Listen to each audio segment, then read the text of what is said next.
All right, ready for a deep dive. Today we're tackling something that might sound a little, well, dry.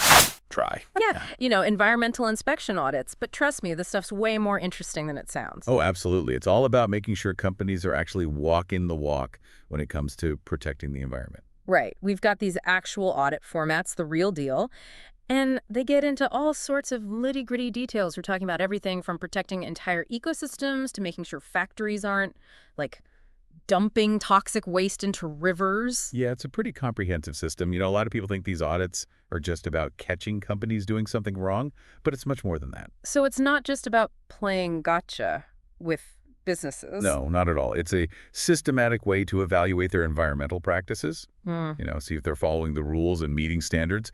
Hmm. But it's also about finding areas where they can improve and even encouraging them to adopt more sustainable practices. Okay, I'm starting to see the bigger picture here. But honestly, why should the average person care about these audits? What's the impact on, like, my daily life? Well, let's say there's a company near you, maybe a manufacturing plant. Without an audit, there's a higher risk they might, cut corners. And that can lead to things like air pollution or contaminated water. Oh, wow. Okay, now that definitely hits closer to home. So these audits are kind of like safeguards for the environment. Exactly. They help prevent those, oops, we accidentally polluted the rivers moments. Yeah. And it goes beyond just avoiding disasters. Hmm. These audits can actually encourage companies to use resources more responsibly, reduce waste, even protect local ecosystems. So it's like not just playing defense, but pushing companies to be more proactive about protecting the environment. I like that, yeah. Encouraging proactive steps towards sustainability. We keep mentioning this audit format. What exactly does that look like? Is it like a giant checklist for companies? Pretty much. It's a structured document that covers a huge range of environmental practices. We're talking waste management, air emissions, even protecting cultural and archaeological sites. Wait, archaeology? That seems a little out of left field. What does that have to do with the environment? It might seem surprising, but it reflects a more holistic approach to sustainability, recognizing that a company's actions can impact the environment in many ways, not just through pollution. So it's not just about whether the factory smokestacks are belching out too much smoke. It's about the better picture. Exactly. They don't just ask, are you doing this? Yeah. But how well are you doing this? Okay, that makes sense. But how do they measure how well? Is it like a pass-fail thing or some kind of grading system? More like a grading system, like a report card for environmental performance. Yeah. Items are sorted on a scale of 0 to 10. So companies are literally getting graded on their environmental performance. Yep. 10 being full compliance and 0, well, not so good. I can just picture CEOs sweating over their environmental report cards now. But what does a perfect 10 even look like in this context? A perfect 10 means the company not only has policies and procedures in place, but they're actually following them.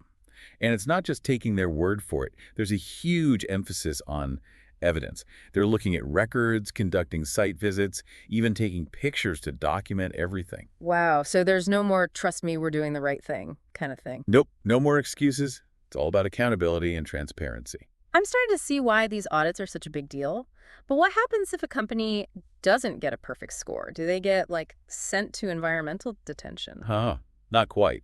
That's where the corrective action plan comes in. Oh, okay. Mm. So that's when the red pen comes out. Well, it's not about punishment. It's more like, okay, here's the problem, and here's how you fix it.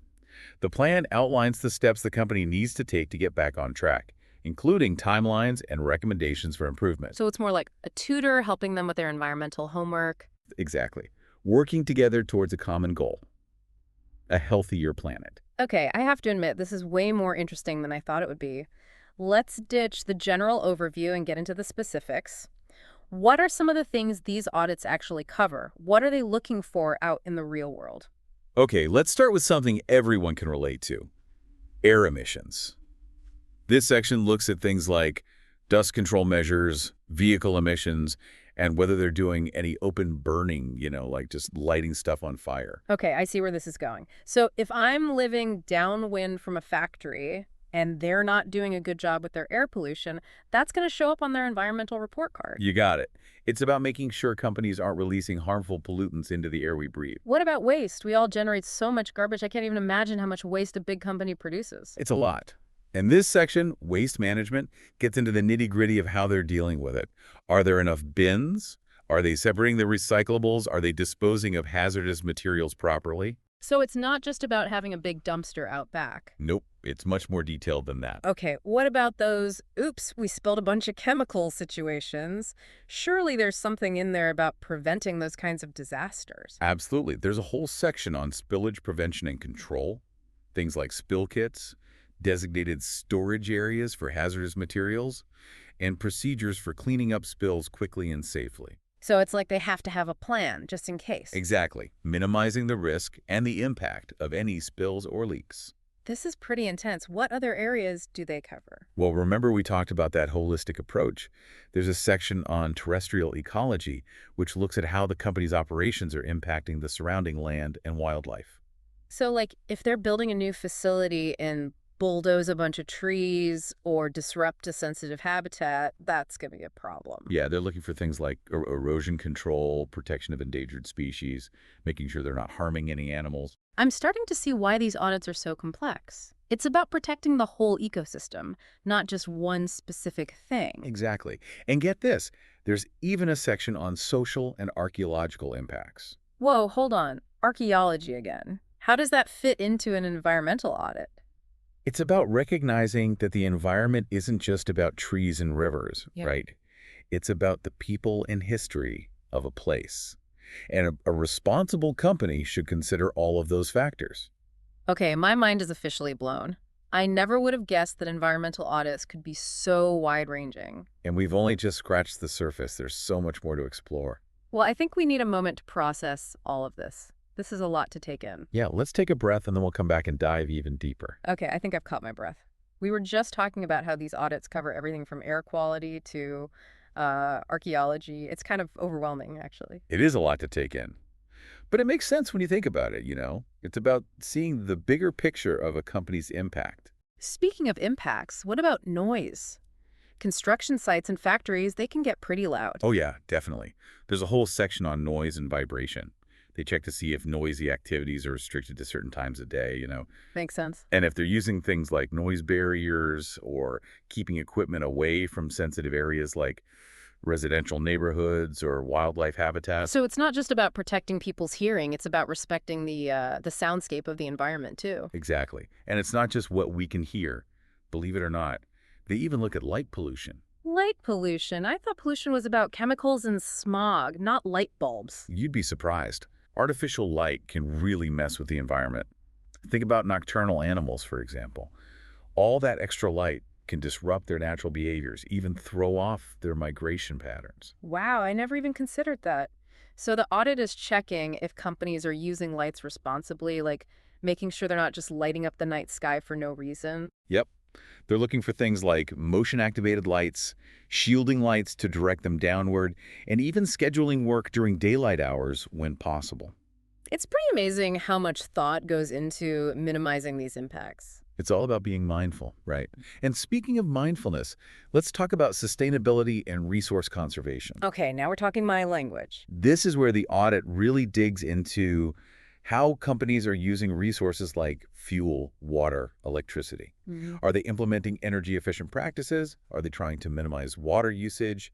Are they finding ways to reduce their overall consumption? So it's about encouraging companies to be less wasteful, more thoughtful about their environmental footprint. Exactly. And it goes beyond just compliance. They're looking for continuous improvement, always finding ways to do better. This reminds me of what we talked about earlier with the waste management. We all know how much trash we make in our daily lives, but I can't even imagine how much a huge company produces. It's a lot. And the audit doesn't just look at the amount of waste, but also the types of waste and how it's being handled.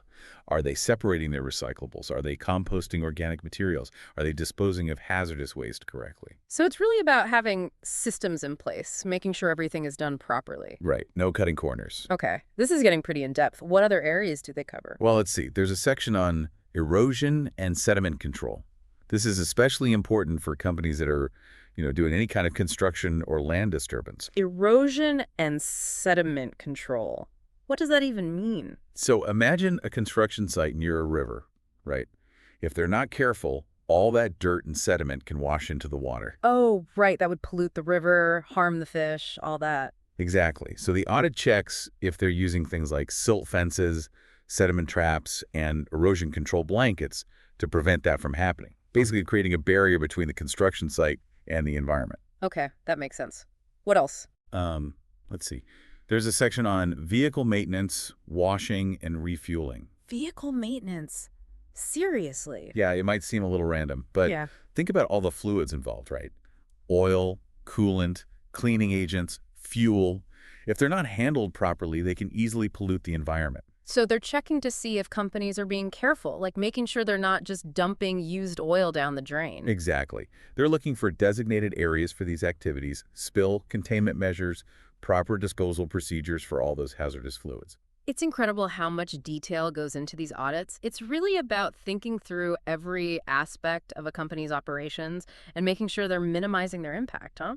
That's the goal. Speaking of materials, what about the stuff they use for construction? Like, do they check that too? You bet.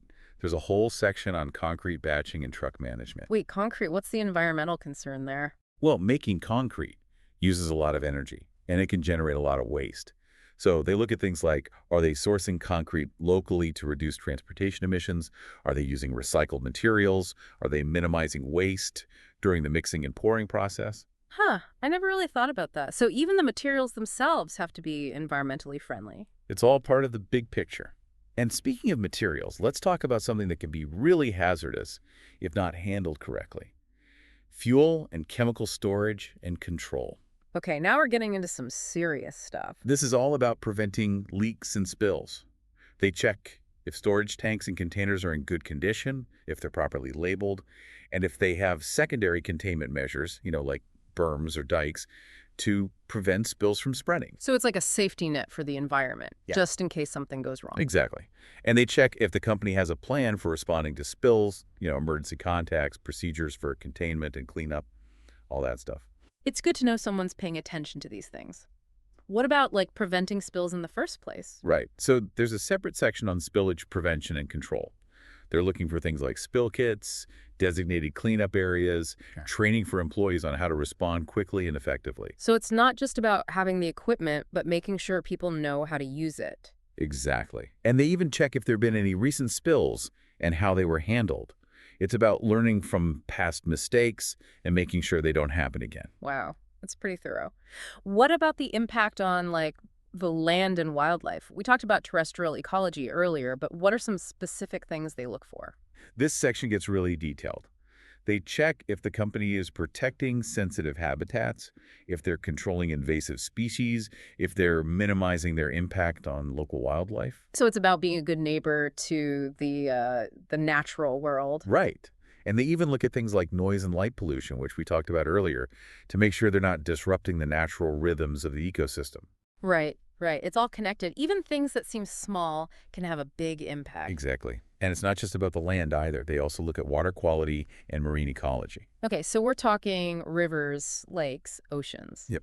They're checking for things like wastewater discharge permits, Mhm. erosion control measures to prevent sediment from washing into waterways, procedures for handling spills and leaks that could contaminate water sources.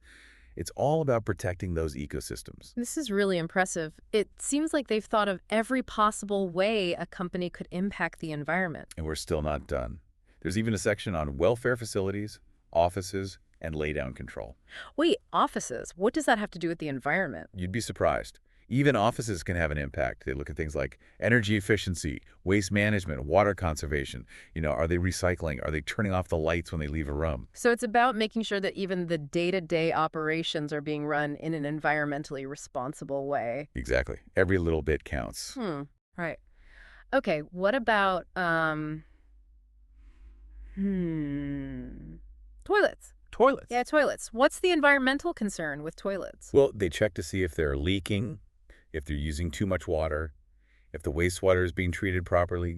Basic stuff, but important. This is wild. They really are leaving no stone unturned. And it doesn't stop there. Remember those social and archaeological impacts we talked about earlier?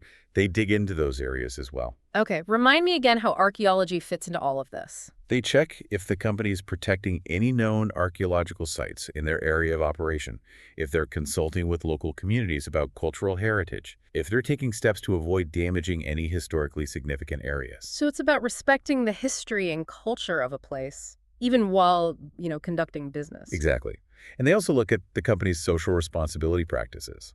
Are they treating their employees fairly? Are they engaging with their local community? Are they contributing to the well-being of society as a whole? Hmm. So it's not just about environmental sustainability, it's about social sustainability as well. That's right. It's all connected. They recognize that a truly sustainable company takes a holistic approach, you know, considering the well-being of people and the planet. I am honestly blown away by the scope of these audits. They really do cover everything. We've only just begun to scratch the surface. There's a whole universe of information in these audits waiting to be explored. Well, I'm ready to explore more, but maybe we should take a quick breather first. I need a minute to process all of this. Sounds good to me. We'll be right back to wrap up our exploration of environmental inspection audits and discuss what it all means for the future. Okay, I think I've had enough time to digest all that. We've covered a lot of ground in this deep dive. We have, from air emissions to archaeology, it's amazing how much these audits encompass. And honestly, I'm kind of blown away by how much detail goes into these things. It's clear that they're not just a rubber stamp. Oh, absolutely not. They're designed to be really thorough to make sure that companies are taking their environmental responsibilities seriously. So we've talked about what these audits cover, what they look for, but what about the why? Why are they so important? That's a great question. I think the biggest reason is that they help to drive environmental responsibility.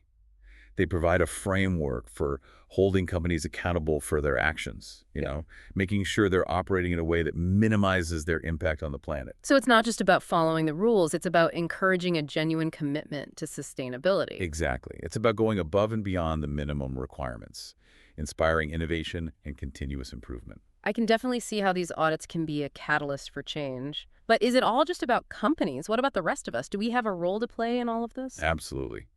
As consumers, we have a lot of power. We can choose to support companies that are transparent about their environmental practices, companies that are really committed to sustainability. So it's about putting our money where our mouth is, right? Supporting businesses that are doing the right thing. Yep. And it goes beyond just buying green products. It's about doing our research, asking questions, holding companies accountable. If enough of us demand better, companies will have to listen, right? Exactly. It creates a ripple effect. And it's not just consumers. Communities can get involved, investors, even governments can use these audits to push for positive change. Wow. I'm really starting to see how this all fits together. It's not just about a company and an auditor. It's about all of us working together to protect the planet. That's the ultimate goal, isn't it? Creating a future where environmental responsibility is the norm, not the exception. Well, you've definitely given me a lot to think about. Any final thoughts you want to leave us with? Just remember, these audits are powerful tools for change. They're not just about compliance, they're about progress, innovation, and creating a more sustainable world. Couldn't have said it better myself. So, to all our listeners out there, the next time you hear about an environmental issue or a company's sustainability efforts, remember that there's often a lot more going on behind the scenes. These environmental inspection audits are playing a critical role in shaping how companies interact with the environment and what steps they're taking to minimize their impact. And remember, you have a role to play too. By making informed choices, supporting responsible businesses, and holding companies accountable, we can all help create a healthier and more sustainable world. Thanks for joining us on this deep dive into the world of environmental inspection audits. Until next time, keep exploring.